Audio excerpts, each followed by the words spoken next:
Right, hello, I just decided to make a quick tutorial that's as noob friendly as possible on how to use the new Pasta custom firmware combined with NTR custom firmware 2.2 to give you a nearly fully featured custom firmware. First things first, you're going to have to download a few files.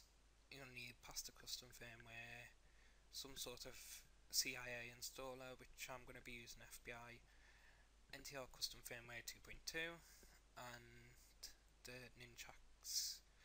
Now, I'm going to assume that you've never installed ninjhax and you've never done anything like that. So, first thing you're going to want to do is you can download the homebrew starter kit, which has got a few examples with it, or you can just use the homebrew launcher if you're only interested in using the custom firmware. So once you've downloaded that, you'll want to download NTR 2.2.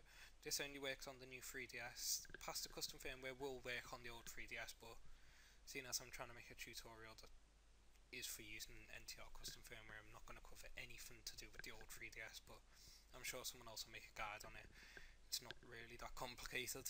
You're going to need your FBI installer and your Pasta custom firmware.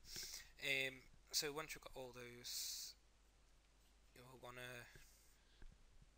go to micro SD management on your new 3DS, or you can take the SD card out and put it in your computer if that's the way you want to go. But once you do, if you're going with micro SD management, you want to go to network, micro SD, and then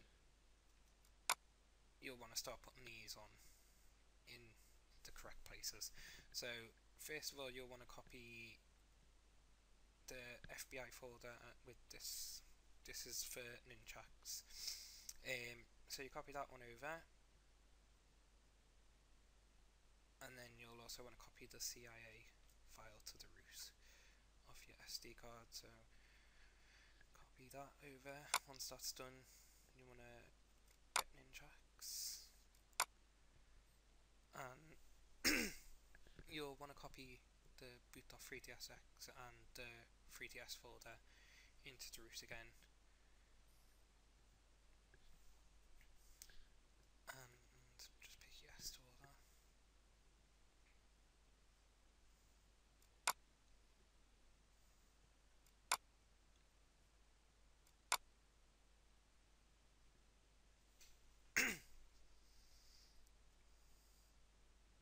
I should have really just done the starter kit for this example, but whatever.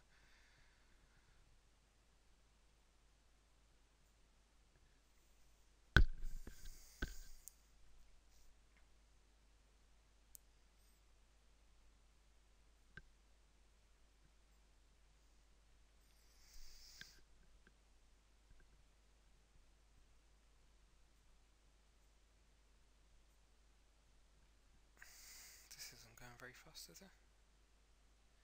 Tough luck if you're all bored.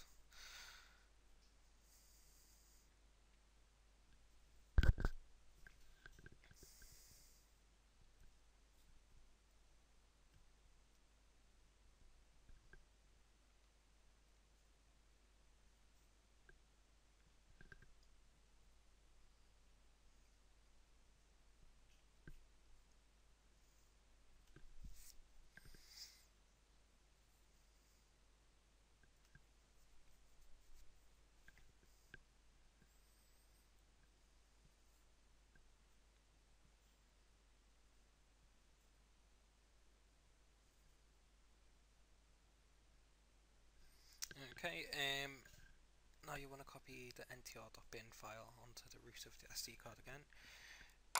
And finally, the Pasta custom firmware, you'll want to copy both the brahma and 3ds folder again onto the root of the SD card.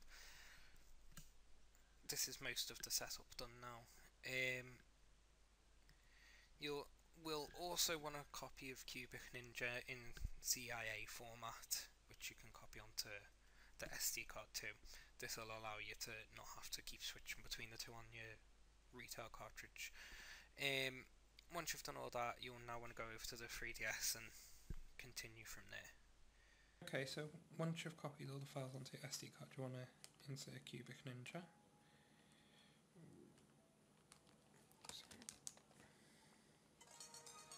And start it.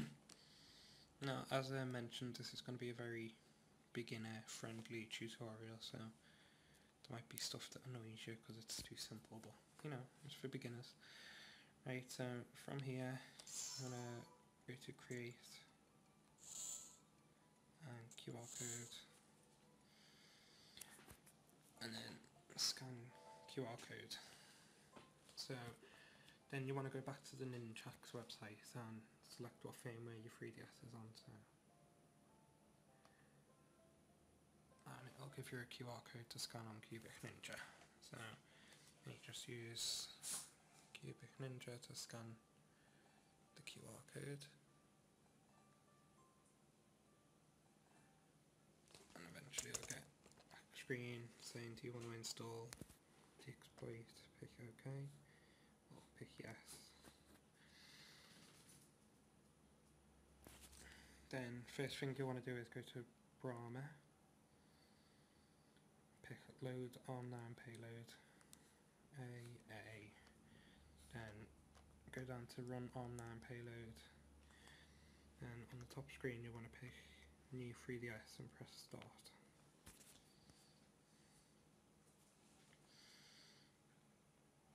This will bring you back to the home screen. From here you'll want to boot Cubic Ninja again, because now you need your CIA installer. You'll only have to do this the first time. Once you've got FBI installed, you can just always use that then. So again, to create QR code,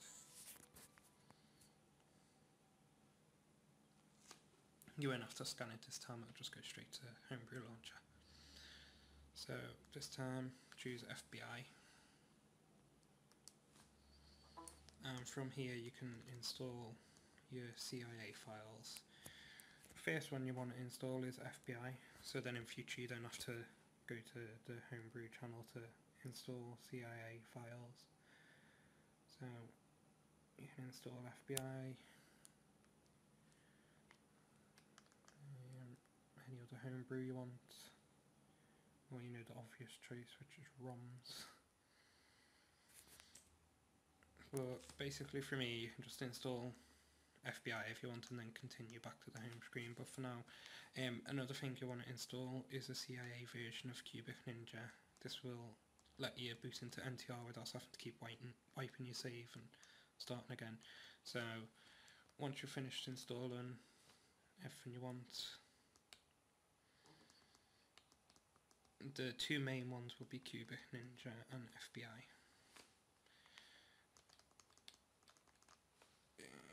Let's just install a bunch so we can see what's going on. Nice. Start to cancel. Then you'll want to press start again to exit, which will take you back here. Press start again and A to reboot.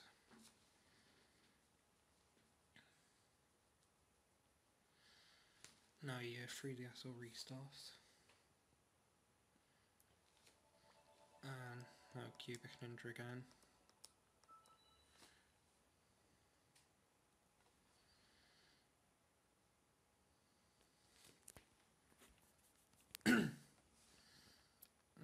All this starting Cubic Ninja will be good practice anyway, because you're going to have to get used to doing this every time you want to enter the custom firmware. So create QR code.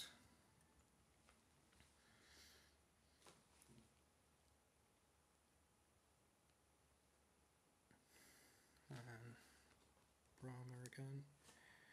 Load online payloads. Continue. I have a feeling a more streamlined version of this will probably pop up soon with less menus. But for the meantime, this is what you do, and now you will have some new software added to your home screen. And you could just quit here, have your whatever content installed, Homebrew, ROMs, all that kind of stuff. or you can go one further, which is what the point of this video is, and you can then start up Cubic Ninja as the eShop version that you've just installed. And at this point, very similar to the last steps, but instead of going to the ninjhax website, what you'll want to do is in the files that you downloaded, you will have NTR 2.2,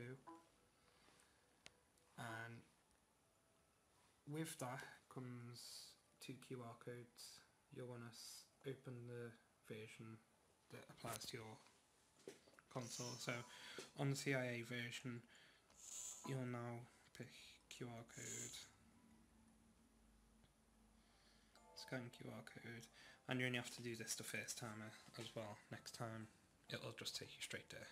So now you want to scan this QR code, which will ask you if you want to install boot NTR, pick yes. It'll exit the first time. Next time you won't have to do that step, but this is just the first time you set it up. So from here, start it up again.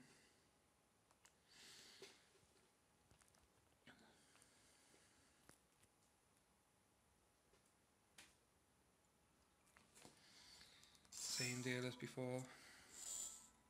Great, QR code.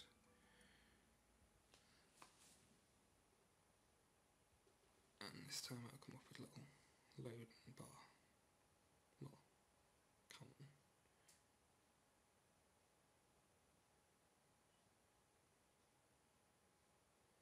Okay, occasionally this will fail. I have a feeling it's failing. Yeah. Right, so I'm going to cut the video and skip to it succeeding. Okay, let's see if we have better luck this time.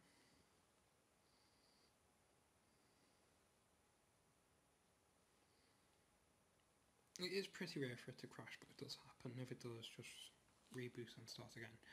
So at this point you will now be in Pasta NTR mode. I don't know, can we call it that? Basically you'll have your homebrew or stuff like that, but you will also have your NTR features such as debugger and screenshot plugins, all that good stuff. So you'll be able to use all the NTR features with unsigned CIA files and all that. So it'll make it into a pretty good featured custom firmware once you combine the two of them. Obviously, if you're not wanting to use the NTR features at the time, you can not boot into NTR mode as well and just stick to Pasta custom firmware. But personally, I think it's well worth a go, especially for the layered file system stuff and all that. If you're making ROM hacks, you can test stuff a lot quicker. I've got another video showing that stuff. But there you go, Pasta custom firmware with NTR custom firmware together. Maybe they'll all get merged together at some point, but you know, for the meantime it works good together. So enjoy.